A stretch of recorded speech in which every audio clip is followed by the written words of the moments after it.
Bismillahirrahmanirrahim. Assalamualaikum warahmatullahi wabarakatuh. Ashadu an la ilaha illallah. Ashadu anna Muhammad Rasulullah. Allahumma sholli ala sayyidina Muhammad wa ala ali ala sayyidina Muhammad. Kama sholaita ala sayyidina Ibrahim wa ala ali ala sayyidina Ibrahim. Bil alamina inaka hamidum majid. Sebelumnya kita panjatkan dahulu doa kepada Gusti Allah Agung untuk saudara-saudara kita baik yang di jalur channel TikTok maupun channel YouTube ya. Aku ucapkan terima kasih atas apresiasinya ya, atas sholawat yang diberikan ya. Semoga sholawat itu menjadi catatan langit amal soleh bagi mereka dan keluarganya kelak, dan insya Allah akan terbalaskan dengan balasan yang lebih baik lagi. Martunun, kalian telah memberikan sholawat, memberikan dukungan ya terhadap aktivitas dakwah ini ya. Tuh itu ditarik lepas tuh, kalau gitu nanti bahaya kalau ada strumnya. Lepas sekalian atau dimasuk no sekalian gitu, jangan gitu. Oke. Kemudian untuk seluruh para terkasihku di mancanegara dan di dalam negeri, aku ucapkan terima kasih atas apresiasinya juga. Semoga selalu always dan tidak pernah never. Tetaplah bertumbuh menjadi satu pribadi tangguh yang anti skip dan anti download. Dan bagi yang berkenan, silakan saja di-share tapi linknya ya, link kajiannya. Jadi jangan videonya diunduh lalu dipotong-potong gak karuan dan diunggah ulang. Apalagi diadu-adu dengan video lain. Linknya saja kalau berkenan, kalau enggak ya enggak masalah. Bismillahirrahmanirrahim. Enggak ada kopi, teh pun jadi. Oke, suasananya cukup menarik. Matahari telah bersinar membagikan panasnya, tetapi rasanya masih tetap dingin. Makanya aku pakai jaket ini. Di tempatku ini dingin ya, tempat wisata jadi dingin. Gitu. Sebetulnya mataharinya sudah keluar ini dan semoga tidak hujan, karena beberapa hari diguyur hujan. Gitu. Oke. Tajuk kita kali ini adalah ketika pagar tidak lagi makan tanaman dalam kurung laut ya. Kalau di range gitu ya, sesuatu yang menjadi viral saat ini adalah sebuah kata benda atau isim ya, yaitu pagar ya, tentang apa yang sedang terjadi di Tangerang. Dan sebetulnya bukan Tangerang saja itu ya, ada di Sidoarjo juga kata informasi dari teman. Artinya pemagaran-pemagaran seperti itu tidak hanya terjadi di Tangerang, Banten ya. Ternyata di Sidoarjo atau di daerah mana itu ada juga gitu. Itu akan kita bahas ya dengan tajuknya ketika pagar tidak lagi makan tanaman. Jadi sekarang pagar tidak makan tanaman, makan laut.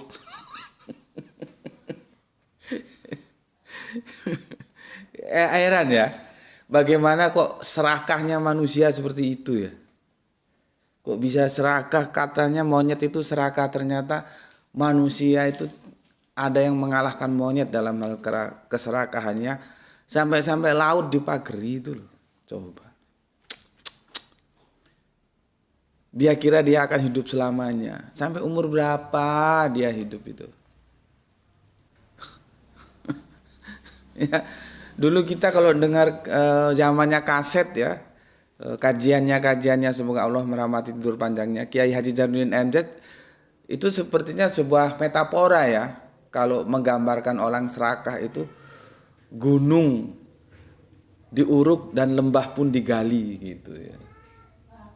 Ternyata keserakahan yang dulu metafora sekarang menjadi harafiah. Bagaimana dalam benak kita itu loh, kok sampai-sampainya laut itu dipagari gitu loh. Ya, kok sampai-sampainya. Itu apa punya nenek moyangnya tuh? Apa dulu nenek moyangnya pernah ikut mengusir penjajah sehingga dia mau pagari itu? Kalau dia dapat surat ini surat itu yang gue nggak tahu lah, itu kerjaannya si siapa, menteri siapa itu yang anak muda itu ya. Semoga dia tidak tergoda ya untuk berpihak kepada kebenaran ya. Sepertinya dia masih bisa kita harapkan gitu ya. Tapi harus kita awasi itu menteri siapa sih namanya itu. Yang di video itu baru dia nggak mau berdebat dengan Pak Lurah apa dengan apa gitu ya. Kalau memang ada surat yang nerbit no surat itu siapa? Atas dasar apa dia bisa punya surat itu? Jadi jangan memiliki negeri ini seperti warisan pribadi dari nenek moyangnya sehingga orang lain dianggap numpang gitu. Dulu ya nenek moyang kita itu bahu-membahu mengusir penjajah, terus sekarang dia mau anggap ini milik dia pribadi, mau dipasang pagar-pagar. Ya, bismillahirrahmanirrahim. Semua ini sebetulnya kalau kita breakdown, ini masalah teritorial, gitu loh. Ini masalah teritorial. Dan ini mungkin untuk setahun, 2 tahun, 10 tahun kemudian nggak ada. Coba ke depan lagi. Coba kita lihat, ada nggak lagi kasus-kasus seperti ini? Kekuasaan atas tanah teritorial itu ada nggak? Kalau kemarin kan di Rempang atau di mana itu teritorial Batam. Lu kira itu berakhir nggak ada lagi gitu? Ternyata ini ada lagi. Hanya timingnya saja kapan dia muncul. Dan kita tahu semua ini warisan pemerintahan masa lalu. Nggak tahu pemerintahan masa sekarang dia gimana. Harus membersihkan ini semua. Jadi cuci piring. Ya. Yang makan tuh yang pemerintahan masa lalu, yang sekarang bagi cuci piring. Ya. Oke. Semua ini sebetulnya masalah teritorial gitu ya. Makanya nanti ini sama Gra itu dimasuk no playlist yang politik embongan ya. Ya. Tapi bagaimanapun juga kajianku itu sedapat mungkin, meskipun dia berbicara yang tidak ansik teologis, tapi nilai-nilai teologis sedapat mungkin aku sertakan gitu ya. Seperti ini kan aku sudah bikinkan fika untuk kalian, 3 tak terpisahkan tajuknya itu ya. Ini yang ngajari aku itu almarhum Gurunda Gus Hendi ya, semoga Allah merahmati tidur panjangnya. 3 yang tak terpisahkan kan ada itu yang tak terpisahkan. Ada Al-Quran,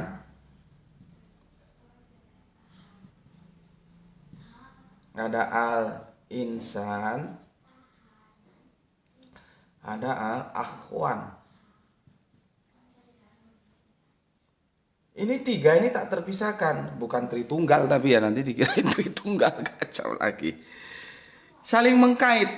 Ini coba nanti yang di Santri Isra sudah tahu lah ya.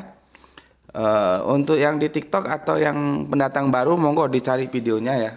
Ingatku sih masuk ke channel YouTube Gus Beti ya, ketik Subandite Sukoco 3 tak terpisahkan, insya Allah keluar itu nanti. Atau kalau nggak keluar bisa tanya seniormu ya. Santri Isra itu bisa bantu kalian. Ada 3 tak terpisahkan. Ada Quran, ada Al-Insan, ada Al-Akhwan. Ya. Al-Quran itu nggak berguna kalau nggak ada Al-Insan. Al-Insan juga nggak punya nilai kalau tidak ada Al-Quran. Nah, ada Al-Quran, ada Al-Insan. Al-Insan juga nggak bisa dia berquran kalau nggak menguasai Al-Akhwan.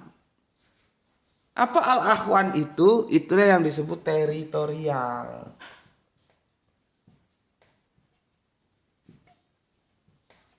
Ini loh.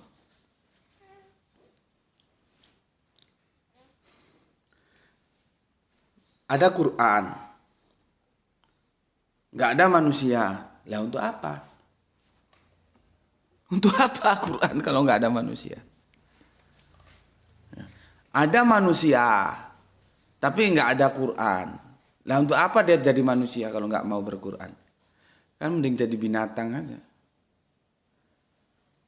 Ada manusia, ada Quran, dan manusianya mau berquran, tapi dia tidak berkuasa atas teritorial. Nggak bisa. Nggak bisa, ya. Tolong bantu tap-tapnya ya. Nggak bisa. Gue ini bisa live di sini ya. Alhamdulillah Gusti Allah Agung amanahkan tempat ini teritorial yang 300 meter lebih berapa ini sama aku. Jadi aku berkuasa penuh atas teritorial 300 sekian meter ini. Kalau aku nggak berkuasa, nggak bisa, nggak mungkin aku di sini. Ini contoh gampang supaya otakmu ngerti gitu loh. Kalau tak jelaskan, batukmu itu ngerti apa yang dimaksud 3 tak terpisahkan itu apa. Ada Al-Quran, ada Al-Insan, ada Al-Akhwan. Ada Al-Quran, nggak ada insannya lah untuk apa. Ada insan tapi nggak mau berquran ya jadi binatang aja kamu. Ada insan, dia mau berquran, Qurannya ada, tapi dia tidak mempunyai kekuasaan atas Al-Akhwan. Itu bermasalah. Seperti ini. Kenapa aku bisa live di sini? Karena teritorial 300 sekian meter lebih ini dalam kekuasaanku. Aku punya otoritas di sini. Kan nggak mungkin gue ngomong gini di rumah orang, di tanah orang ya. Ini siapa ini? Nah, cerita ya tentang laut yang dipagari itu ya, yang kalau nalar kita sepertinya kok nggak mungkin gitu loh. Tapi ternyata mungkin. Bagaimana serakahnya manusia mengalahkan serakahnya monyet itu loh. Sampai laut aja dipagar. Itu wilayah-wilayah teritorial, kekuasaan atas tanah. Makanya tanah airku kan. Nih. Itu masalah teritorial. Makanya kan aku sudah jelaskan dalam seri apakah Isra Mi'raj itu seperti yang kita bayangkan. Kan sudah aku jelaskan di sana, itu ada berapa seri ya, bahwa sesungguhnya awal abad atau Islam mula-mula yang itu dakwanya dimulai oleh Kanjeng Nabi di Makkah. Kanjeng Nabi atau umat Islam tidak berkuasa atas teritorial Makkah. Sana dikuasai oleh kafir goblok atau kafir jahiliyah. Arab jahiliyah itu loh.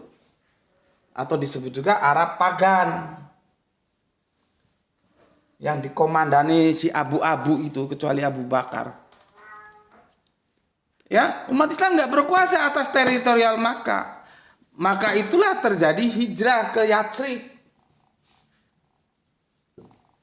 Yang kita sebut hijrahnya itu adalah Isra. Loh, terus bagaimana Gus Masjidil Aqsa-nya? Tonton videonya. Apa Masjidil Aqsa yang dimaksud? Beda cara paham gue. Kan gue sudah jelasin kemarin, ada yang ateis anyaran, ateis permulaan atau pendatang baru. Dia teman dakwah gue, sekarang ateis dia. Ya, jadi makanya kita selalu berdoa ihdinas siratal mustaqim. Bukan sekarang kita nggak menapaki mustaqim, tapi ke depan itu belum tentu kita tetap konsisten dalam kemustaqiman kita. Makanya kita berdoa. Semoga hari ini seperti hari lalu dan hari esok tetap mustaqim. Karena kita tidak tahu apa yang terjadi di depan. Seperti teman gue. Kan gue gak nyangka kalau dia akhirnya jadi ateis gitu. Dia nyalahkan Al-Quran. Surat Al-Isra ayat pertama. Karena cara pandang dia cara pandang mainstream. Dia bilang gak logik. Setelah aku jelaskan pakai cara pandangku yang anti mainstream, menang cangkeme, diem dia. Tapi gitu apakah dia terus kembali Islam, mau sholat? Ya enggak juga, ya enggak apa-apa. Tapi tugasku sudah menyelesaikan bahwa Al-Quran tidak salah. Hanya otakmu yang salah karena kamu mengikuti pemikiran mainstream. Orang lailan atau sama lail aja nggak dibedakan kok. Satu malam, suatu malam, malam hari itu beda. Bagaimana nggak babak belur terjemahannya kalau hal-hal seperti itu nggak diperhatikan, ya. Setelah aku jelaskan, diam dia. Tapi apakah dia kembali menjadi Islam taat? Enggak juga, dia masih tetap ngeyel aja, tapi dia terdiam, nggak bisa jawab. Loh kok beda ya? Ya beda. Yang nggak ada urusan, tugas gue kan hanya menjelaskan. Dia mau Islam mau enggak itu urusan dia, tanggung jawab dia. Ya. Nah, jadi Isra itu ya, hijrah itu perjalanan dari Masjidil Haram ke Masjidil Aqsa. Kemudian setelah beberapa masa baru Mi'raj. Bukan Isra, Mi'raj. Hari ini Isra, sekarang enggak. Untuk Mi'raj itu perlu waktu. Dan Mi'rajnya kemana? Ke sono no, yang enggak jelas tuh ke sono kemana. Makanya ketika gue ngomong enggak ada orang naik ke atas langit. Yesus naik ke atas langit, enggak, gue enggak percaya. Tapi ya gue hormati, itu akidah saudara Kristen kita. Yesus itu naik ke atas langit, membangun tempat di sana, kemudian akhir eskatologi, akhir kehidupan, turun ke bumi untuk menjemput mereka yang percaya untuk masuk ke rumah Bapa di surga sana. Ya aku hormati sih, namanya itu eskatologi tentang kedatangan yang kedua ya. Cuman aku tetap baca nggak ada orang naik ke atas langit, nggak ada. Tuh ya. Jangan kata itu mukjizat. Buktikan dulu naik ke atas langit. Kalau memang naik berarti itu mukjizat. Jangan orang mau dikungkungi dengan mukjizat. Biasanya teman-teman Kristen, bagaimana dengan Mi'raj itu? Oh beda bos. Mi'raj gue tidak seperti Mi'raj mainstream.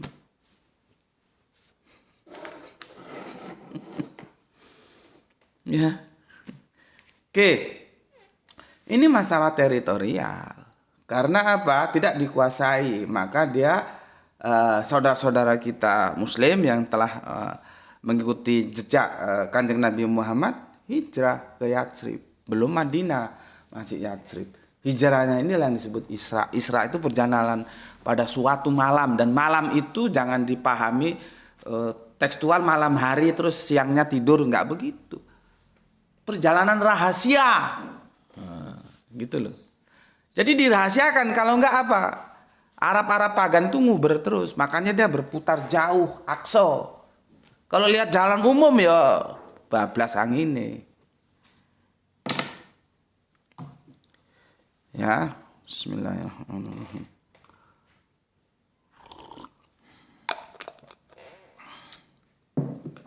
Oke. Jadi masalah itu sebetulnya masalah teritorial, ya. Dan itu akan berulang setelah beberapa waktu lalu itu di teritorial Batam, sekarang di Tangerang sampai ke Banten sana, dan informasi terbaru aku terima ternyata nggak di situ aja, ada lagi di mana, Sidoarjo atau gimana, laut di Pagri. Mboknya duitnya itu bikin yayasan yang itu berguna bagi kehidupan, ya pendidikan kayak kesehatan kayak itu kan jauh lebih bermanfaat. Tapi namanya keserakahan ya seperti itu. Oke ya. Jadi masalah itu masalah al-akhwan, teritorial. Makanya kalau kita lihat suku bangsa yang terkatung-katung itu kan Kurdi, disebut Kurdistan. Itu terkatung-katung karena dulu dia nomaden, sementara kehidupan dunia terus mengerucut menjadi teritorial. Ya. Dia nggak punya negara, maka separuh di Irak, separuh di Iran. Suku Kurdi itu kasihan gitu. Ya. Dan Salahuddin Al-Ayyubi itu orang Kurdi, bukan orang Arab. Jagoan panglima perang kita Salahuddin Al-Ayyubi itu dari Kurdistan, bukan orang Arab itu. Ya, supaya kamu tahu. Oke. Ini masalahnya cuma masalah teritorial dan akan terus berulang. Kalau sekarang ini menjadi yang terakhir nggak ada lagi, ya memang yang kita harapkan seperti itu. Tapi kalau kata pepatah kami di Sumatera dulu, selama pepatah itu masih berlaku, maka hal-hal seperti ini akan terulang lagi. Apa para tauke itu, kalau kami bilang tauke itu bos ya. Di Sumatera sana dia bilang begini. Selama ayam masih mau makan jagung, kami tidak susah. Nih. Kata orang sana waktu kami di Sumatera bilang, selama ayam masih mau makan jagung kami tidak susah. Yang repot itu ketika ayam itu sudah nggak mau lagi makan jagung. Jadi kalau stakeholder ya, mereka yang bisa mengambil keputusan di negeri ini tidak mau diperlakukan seperti ayam oleh pengusaha, maka insya Allah hal-hal seperti ini tidak akan terulang lagi. Tapi selama stakeholder, pemangku kekuasaan, mereka yang punya otoritas mengambil keputusan masih mau dikasih jagung, mereka nggak repot, kasih jagung saja beres semua urusan itu.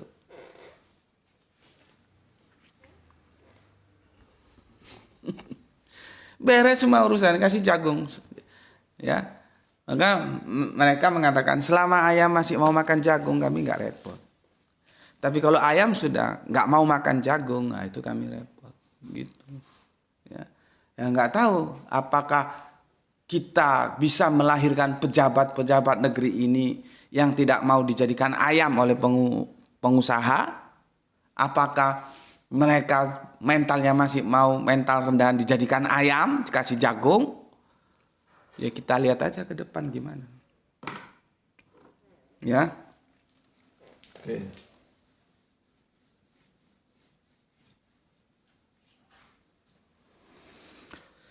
Dulu kami waktu masih SD dulu itu hafal beberapa lagu ya.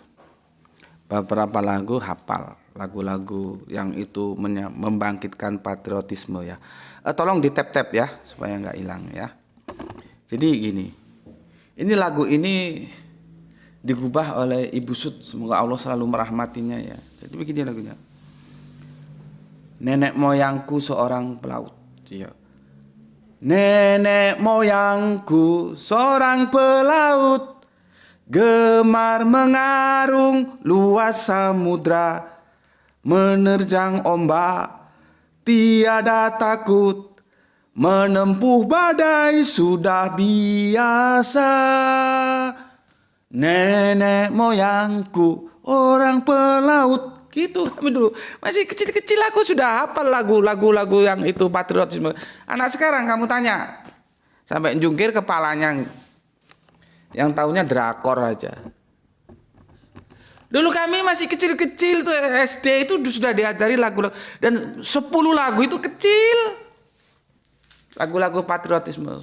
Jadi dulu kami kalau nyanyi dulu kan ya pakai baju, tapi kadang-kadang bajunya itu nggak terkancing gitu ya, ya gitu ya nggak masuk angin loh ya juga ya, nyanyi semangat, nenek moyangku seorang pelaut gitu. Itulah yang digubah oleh Ibu Sud, mengingatkan kita bahwa teritorial kita itu laut, termasuk teritorial kita, dan itu lebih luas dari daratan, maka harus kita kuasai. Loh. Tapi ada sekarang menteri-menteri yang berhubungan dengan laut yang itu hebat seperti Bunda siapa menteri kita yang perempuan itu. Ada. Ada nggak yang berani menenggelamkan kapal-kapal yang nggak jelas? Ada nggak? Nggak ada. Nah, terus masalahnya yang laki ini yang mana? Maka secara karakter yang laki, bunda kita itu yang laki. Yang lainnya itu cewek itu pakai rok aja. Teritorial laut dimasuki negara lain dia saja. Diem saja. Ya, makanya kalau kamu baca, aku sudah jelaskan kenapa surat Al-Muntahana itu disebut surat Al-Muntahana yang artinya cewek, perempuan.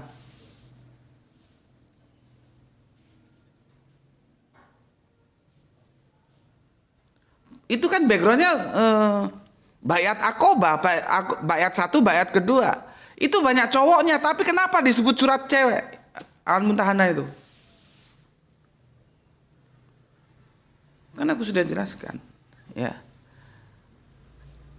Makanya ketika baca hadis, jangan menyerupai perempuan. Itu apanya? Fisiknya atau karakternya?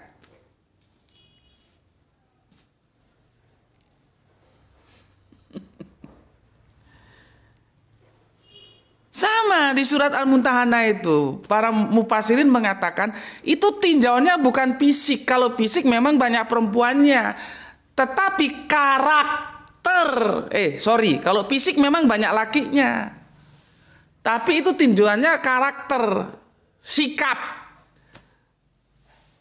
Meskipun dia laki, karakternya perempuan, nggak berani ngambil keputusan, ya perempuan dia. Tapi meskipun dia perempuan, tapi dia berani mengambil keputusan seperti bekas Menteri Kelautan, Bu siapa itu lupa gue, yang paling keren banget itu, dia laki, gitu loh.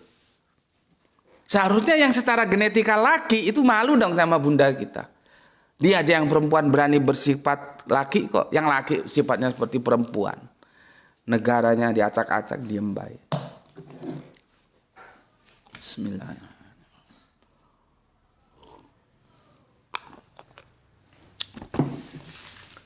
Gue dulu ya masih keren gue dulu, masih punya gelar mahasiswa. Jadi gue kalau pulang tuh ke Sumatera itu naik bis malam ya, bis malam. Dan kebiasaan gue sih, kalau di perjalanan itu mesti gue ngajak omong orang yang ada di samping gue. Kemungkinannya dua, gue dakwah, gue ngajarin, atau gue belajar dari dia. Gitu. Jadi nggak pernah gue diemin gitu. Mungkin ada yang sesuatu yang aku ambil dari dia gitu. Kita ngobrol-ngobrol gitu. Ya. Ngobrol-ngobrol gitu. Jadi mungkin aku yang akan mengajari atau aku yang diajari, nggak ada masalah gitu. Ya, jadi nggak pernah misalkan aku dalam bis perjalanan misalkan berapa malam itu ya ada teman di samping aku biarkan tuh enggak. Mesti aku ajak bicara. Kecuali kalau dia pola pikir cara pandangnya itu setengah tiang, ya aku diam aja gitu ya. Atau kemungkinan kalau aku dakwai bisa aku yang mendakwainya gitu. Tinggal kondisionalnya seperti apa gitu aja. Nah, begitulah ketika aku pulang ke Sumatera, nggak tahu pada waktu itu masih semester 7 atau semester berapa ya. Di sebelah kanan ya. Jadi Pak tentara kita tuh pangkatnya apa? Sersan atau apa lupa gue. Dia mepet ke jendela. Aku yang di sebelah sini. Jadi ada di jalur kanan itu anunya kursinya. Tak lihat tentara gitu. Ngobrol lah kami. Ya, ngobrolnya pertamanya enak ngobrolnya ya. Tetapi setelah aku menyinggung Pak tentara, ini supaya ini peristiwanya sudah lama tapi pakai bahasa gue bikin perbaharui supaya lebih gampang aja gitu. Pak tentara, ya. Aku itu dulu masih sekolah diajari lagu nenek moyangku orang pelaut seperti tadi lagunya Ibu Sut tuh. Ya. Dan ketika aku belajar geografis juga teritorial kita itu lebih luas laut daripada darat. Gitu. Yang menjadi pertanyaanku, Pak, kenapa justru angkatan darat yang diperkuat dan sepertinya pada era kekuasaan Soeharto loh ya, sepertinya lebih dianak-emaskan. Seharusnya kan angkatan laut karena teritorialnya lebih besar, kita bangun pertahanan di sana. Nah, diskusi yang awalnya ngomong itu tuh enak, tiba-tiba aku ngomong gitu dia merengut. Ya sudah, aku diem, nggak tak lanjutkan. Berarti dia tentara yang tidak siap untuk diskusi. Gitu. Ya, kan jelas teritorial kita laut, seharusnya laut yang diperkuat bukan darat. Tapi kan pada era-era pemerintahan Pak Harto itu darat lebih diperkuat, dan dulu itu kalau pangap tuh kebanyakan mesti dari darat dulu, nggak pernah dari laut, dari udara. Baru sekarang ini kan setelah era reformasi digilir sepertinya. Pangapnya dari laut, dari darat, dari udara. Dulu enggak. Ya, diem dia. Akhirnya dia diem, ya sudah aku diem. Aku diem ya. Oke. Ada seorang sastrawan ya. Sastrawan itu dari Rusia.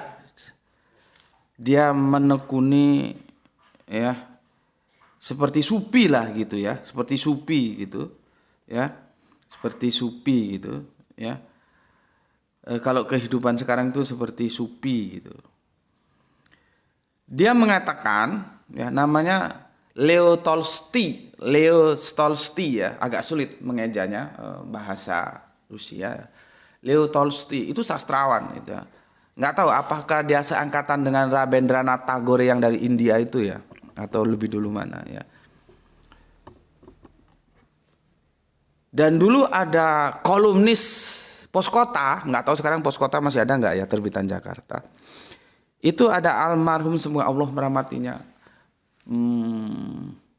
Bang Mahbub Junaidi.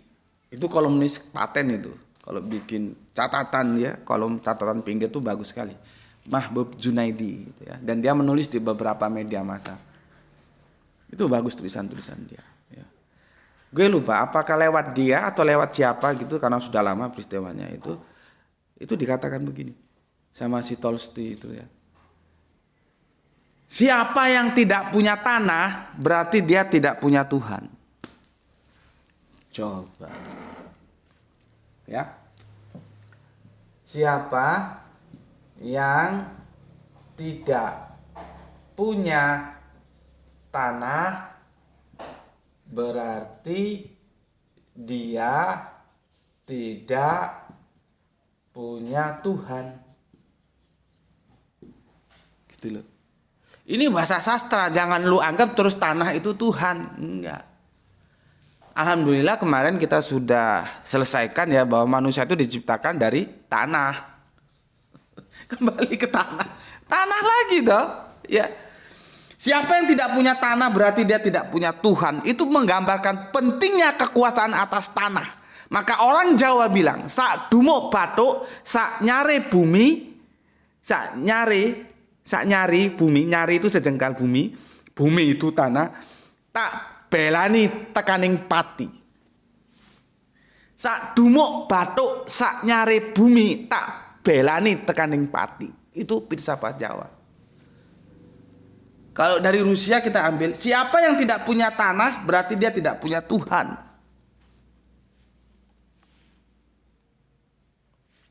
Kalau kita gunakan pendekatan Isra, ya benar juga sih. Ya, artinya kita tidak punya tanah, kita tidak bisa mengaktualisasi ketuhanan yang kita pahami. Makanya Kanjeng Nabi hijrah, karena teritorial tanah Mekah itu tidak dikuasai